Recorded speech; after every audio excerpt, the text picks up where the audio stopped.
नमस्कार रसिक श्रोते हो. कथा वाचनाच्या या कार्यक्रमात आज आपण ऐकणार आहात वि. शिरवाडकर यांच्या फुलवाली या कथासंग्रहातील अहिल्या ही कथा. असा देखावा काही रोज रस्त्यावर दिसत नाही. साहजिकच 4 लहान थोर लोक गोळा झाले आणि क्षणभर आपले उद्योग बाजूला ठेवून ते मनोरंजक दृश्य तन्मयतेने पाहू लागले.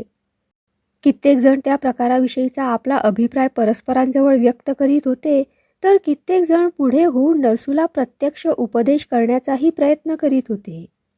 परंतु नवरा बायकोच्या भांडणात तिसऱ्याने पडू नये हा सिद्धांत सामान्यतः सर्वांना संमत होता. त्यातून नरसू इतका संतापलेला. जे पाहायला मिळते ते पाहण्यापलीकडे कोणाला फारसे काही करता येण्यासारखे नव्हते. शिवाय शहराच्या त्या भागात असले प्रकार अभूतपूर्व किंवा अघटित होते असेही नाही.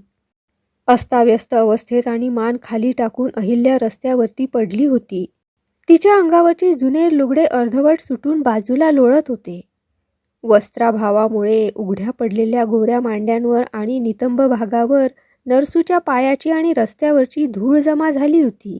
सारे रक्त उसळून एके जागी जमल्याप्रमाणे तिची अनावृत्त पाठ लाल झाली होती आणि प्रतिक्षणी तिचा हा आरक्तपणा अधिक गहिरा होत होता.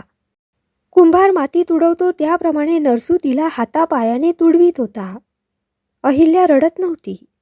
रस्त्यावरच्या मातीत तोंड खुपसून ती निश्चितपणे पडली होती. लाथेचा किंवा मुठीचा वरतून प्रहार झाल्यावर तिच्या शरीराची जी काय स्वभावता थोडी हालचाल होई तेवढीच. नरसूचा संताप संयमाच्या सर्व सरहद्दी ओलांडून पलीकडे गेलेला होता. ईश्वराने त्याला 4 पाय आणि 4 हात दिले असते तरी त्या सर्वांचा उपयोग या क्षणाला त्याने अहिल्येला मारण्यासाठीच केला असता. परंतु ईश्वराने दिलेले 2 हात सुद्धा या प्रसंगी मोकळे नव्हते. एक हात चंद्राला, त्याच्या लहानग्या मुलाला छातीवर आवळून ठेवण्यात गुंतलेला होता. एखाद्या कापडाच्या बोचक्याप्रमाणे एका हाताने मुलाला जवळ धरून दुसऱ्या हाताने आणि पायाने तो अहिल्येला तुडवीत होता. चंद्रा मोठमोठ्याने रडत होता. बाप आईला मारीत होता म्हणून नव्हे, तर नरसूच्या हालचालीत त्याचे मनस्वी हाल होत होते म्हणून. शिवाय त्याला भूकही लागली होती. मार खाणाऱ्याला श्रम होतात त्याप्रमाणे मारणाऱ्यालाही होतात. निदान नरसूला ते निसंशय होत होते. प्रत्येक प्रहार करताना त्याचे हातपाय थरथरत होते, त्याचा तोल जात होता. नरसूच्या अंगावरचे कपडे अधूत आणि मलिन होते. चेहरा वाढलेल्या दाढीने काळवंडून गेला होता. मनगटावर कसली तरी गंडे बांधले होते आणि वारा लागू नये म्हणून कानावर तांबडा भडक मफलर गुंडाळलेला होता. नरसू आजारी होता. कित्येक दिवसांपासून आजारी होता. आजारी असल्यामुळे तो घरी राहून चंद्राला सांभाळी आणि अहिल्या काहीतरी कामधंदा करून रोजच्या भाजी भाकरीची तरतूद करी. अहिल्या बाहेर जाई याचे त्याला दुःख वाटत नव्हते, परंतु तिने वेळेवर परत यावे आणि मुलाला खाऊ पिऊ घालावे अशी त्याची अपेक्षा होती. रडून आकांत करणाऱ्या चंद्राला जवळ घेऊन छातीशी कवटाळून तो आपल्या आजारी डोळ्यांनी दाराकडे टक लावून बघत बसे आणि अहिल्येला जसजसा वेळ होई तसतसा त्याचा जीव वैतागून जाई. तो शरीराने स्वतः दुर्बळ झाला होता आणि आपल्या या दुर्बळतेचा अहिल्या उपहास करीत आहे, फायदा घेत आहे अशी कल्पना त्याच्या डोक्यात थैमान घालू लागली होती. परंतु त्याला सहन होत नव्हती ती गोष्ट ही की अहिल्या चंद्राकडेही दुर्लक्ष करीत होती. गेले 5-6 दिवस चंद्रावरून त्यांच्यात भांडणे होत होती. अहिल्या फारसे बोलत नव्हती. ती चंद्राचीच आदळआपट करून आपला राग त्याच्यावर काढीत असे. त्यामुळे नरसू अधिक संतापे. आज संध्याकाळी त्याचा क्रोध अनावर झाला होता. आता येते म्हणून सांगून गेलेली अहिल्या दिवस मावळायला आला तरी परत आली नव्हती. चंद्रा घसा फोडून त्याच्या मांडीवर रडत होता आणि हातपाय उडवीत होता. शेवटी तो संतापाने चंद्राला घेऊन उठला आणि दार उघडे टाकून तसाच बाहेर पडला. थोडे पुढे जाताच त्याला अहिल्या दिसली. झपझप पावले टाकीत जवळजवळ धावतच ती घराकडे येत होती. नरसूने तिला धरले आणि जमिनीवर पाडून मारायला सुरुवात केली. पोराच्या जीवावर उठली सटवी. त्याच्या प्राणापेक्षा तिला पैशाची किंमत जास्त. नवऱ्याची तर कधी कदर केली नाही, आता या पोराला मारायचंय का? तोंडाला येईल तो शब्द आणि सुचेल ती शिवी नरसू उच्चारित होता. जनसमुदाय एकंदरीत मुलांच्या पक्षाचा असतो. तो प्रसंग पाहणाऱ्यात नरसूच्या संतापाचे आणि वर्तनाचे समर्थन करणारेच अधिक होते. 15-20 मिनिटांनी त्या जागेवर सामसूम झाली. पुन्हा घरात आलीस तर तंगड तोडून टाकीन, असं सांगून नरसू चंद्रासह निघून गेला आणि पाहण्यासारखे काही राहिले नाही म्हणून पाहणारेही आपल्या मार्गाला लागले. अहिल्या हलकेच उठून बसली. अंगावर जागोजाग जमलेले मातीचे थर तिने झटकून टाकले, लुगडे सावरले, चोळी नीट केली आणि खाली पडलेला पदर अंगावर घेतला. पदराच्या टोकाने डोळे पुशीत नंतर ती स्वतःशीच म्हणाली, संथपणे आणि स्पष्टपणे म्हणाली, आज रात्री त्या कार्ट्याचा गळा नाही चिरला तर नावाची अहिल्या नाही. आपली तांबडीलाल नजर तिने सभोवार एकदा फिरवली. जणू साऱ्या दुनियेला साक्ष ठेवून त्या कठोर प्रतिज्ञेचा तिने उच्चार केला होता. बराच वेळ ती तेथेच राहिली. वादळाने मोडून पडलेले झाड जसे जागच्या जागी पडून राहते त्याप्रमाणे ती सुन्न होऊन रस्त्यावर निश्चलपणे पडली. येणारे जाणारे लोक तिच्याकडे पाहत होते, कोणी क्षणभर थांबतही, परंतु तिचे लक्ष कुणाकडेच नव्हते. ज्या धुळीत तोंड खुपसून तिने नरसूचे निर्दय प्रहार सहन केले त्या धुळीवर नजर लावून ती बसली होती. एखाद्याला वाटले असते की त्या ठिकाणी तिचे काहीतरी हरवले आहे. तिच्या कोरड्या पडलेल्या डोळ्यात मधूनच आसवे तरंगू लागत आणि खाली गालांवर ओघळून येत. त्या आसवांकडेही तिचे लक्ष नव्हते. तिच्या शरीरावर आणि अंतःकरणावर भर चव्हाट्यावर झालेले हे आघात तिच्या सहनशक्ती पलीकडचे होते.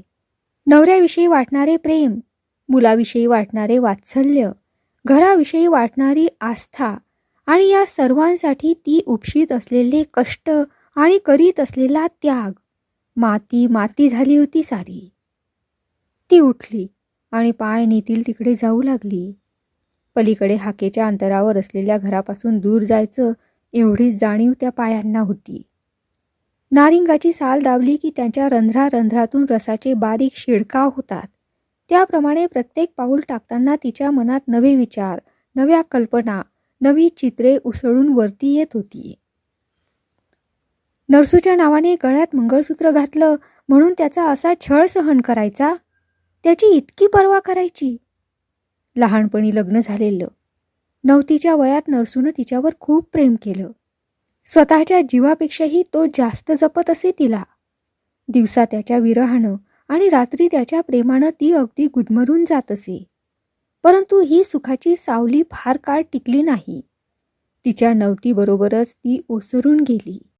एखादी माळ तुटल्याबरोबर तिच्यातले मणी पटापट ओघळून जावे त्याप्रमाणे तिच्या तारुण्याचा पहिला भर ओसरताच तिच्या जीवनातील सारी लहान मोठी सुखे ओघळून गेली. नरसू घरापेक्षा घराच्या बाहेर अधिक राहू लागला. त्याच्या व्यसनांची मर्यादा सुटली. त्याची मर्यादित मिळकत अल्प काळात नाहीशी होऊ लागली. अहिल्या एखाद्या मुक्या जनावराप्रमाणे घरात राहू लागली. चूल 2 वेळा जळती ठेवण्यासाठी तिला बाहेर हर तऱ्हेची कामेही करावी लागत.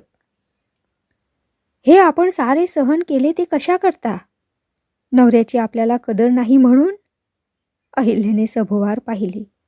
कुठल्या तरी दूरच्या रस्त्याने ती चालली होती.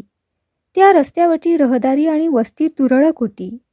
अंधार पडू लागला होता आणि रातकिड्यांचे आवाज कानावर येत होते. 2 बाळंतपणे झाली, पण मुले वाचली नाहीत. नरसूचा राग अधिक वाढला. जणू मुलांना तिने जन्म दिला त्याप्रमाणे त्यांच्या मृत्यूसही तीच कारण झाली. मुलं आली आणि गेली. आईच्या पदरापलीकडचं जग त्यांनी कधी पाहिलं नाही. अळवाच्या पानावर पडलेले ते 2 दवाचे मोती वाऱ्यानं विस्कटून गेले, उन्हानं विरून गेले. अहिल्याचं आयुष्य अधिक वैराण झालं. भुकेल्या माणसापुढून अन्नाचे ताट ओढून न्यावे अशी तिची अवस्था झाली. पुढे बऱ्याच वर्षांनी चंद्राचा जन्म झाला. भूक मरून गेल्यावर, ज्वरानं अन्नाविषयी घृणा उत्पन्न झाल्यावर पुन्हा ते ताट वाढून आलं. पहिल्या मुलांना लाभलेलं प्रेम चंद्राला लाभलं नाही, परंतु तिनं त्याच्याकडे दुर्लक्ष केलं नाही. अलीकडे नरसूची प्रकृती बरी राहत नव्हती. दिवसेंदिवस तो घरात बसून राही. तिच्यावरची जबाबदारी वाढली. स्वतः उपास तापास काढून ती दिवसभर रोजगार करी आणि सर्वांचा चरितार्थ चालवी.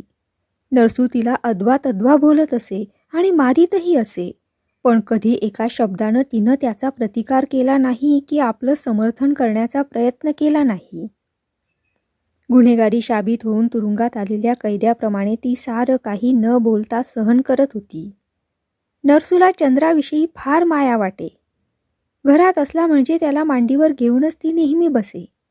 त्याच्यावरूनच काही काल्पनिक कारणे काढून तो तिच्याशी भांडत असे. अहिल्याला चंद्रा नकोसा झाला आहे असे समजून तिच्या वागणुकीतील लहान सहान गोष्टींचा तसा अर्थ लावीत राही. परंतु आपल्याला चंद्रा खरोखर नकोसा झाला होता काय? अहिल्याच्या मनात विचार आला. घार कुठेही गेली, कितीही उंच गेली तरी आपल्या घरट्यातील पिलांवर तिची नजर असते म्हणतात. घराबाहेर कामधंदा करताना आपलंही सारं लक्ष घराकडे नसे का? रोज संध्याकाळी अगदी धावत पळतच आपण घरी जात नव्हतो काय?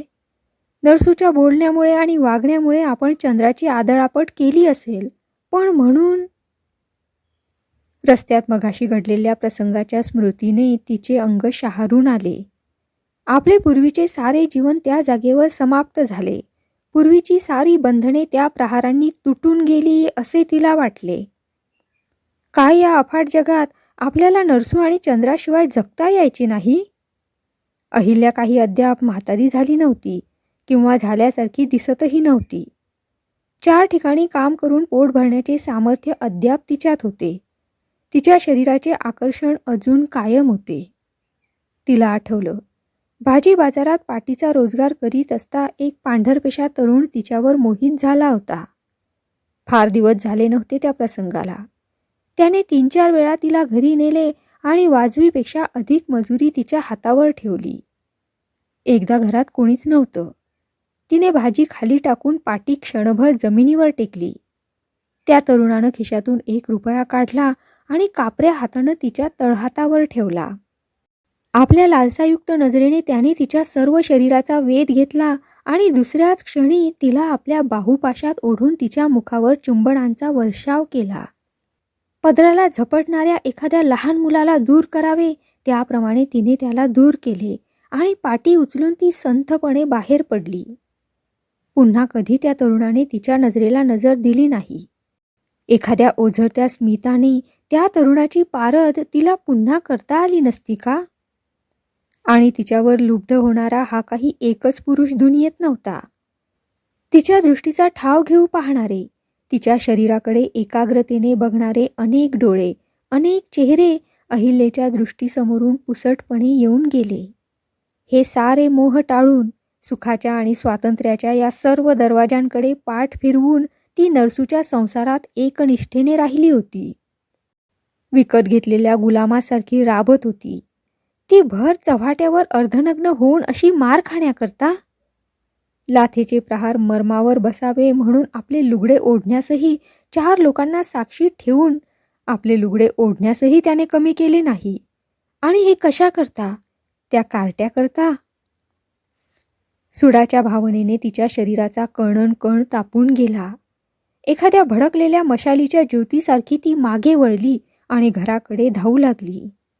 सुडाच्या असंबद्ध आणि अस्पष्ट कल्पनांनी तिचे माथे खवळून गेले.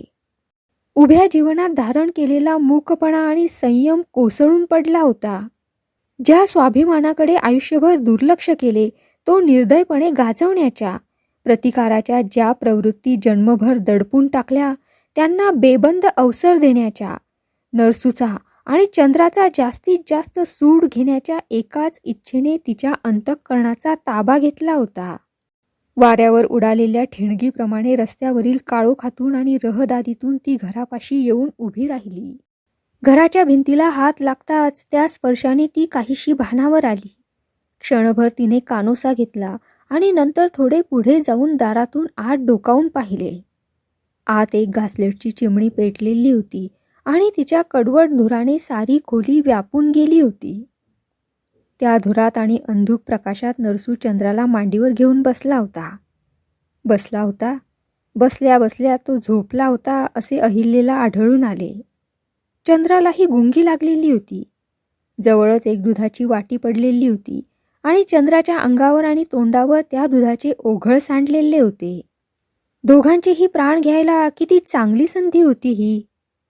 खोलीच्या एका कोपऱ्यात एक कुऱ्हाड पडली होती आणि कुऱ्हाड कशी चालवावी याची माहिती अहिल्याला फार चांगली होती. ती पुढे सरकली, घरात गेली. ती प्रत्येक पाऊल चोरून टाकीत होती, परंतु कशी कुणास ठाऊक चंद्राला तिच्या पावलांची चाहूल लागली. उपासामुळे जड पडलेले आपले डोळे त्याने उघडले आणि आपले चिमुकले हात वरती करून आई म्हणून त्याने हाक मारली. अहिल्याला पुढचे पाऊल पुढे टाकता आले नाही. कुणीतरी हात धरून खाली ओढावे त्याप्रमाणे ती निमिषार्धात खाली बसली. आपले पाय तुटून पडतात की काय असे तिला वाटले. तिचा संपूर्ण पराजय झाला होता. आवेगाने तिने चंद्राला जवळ ओढले आणि पदर खाली टाकून ती त्याला पाजू लागली.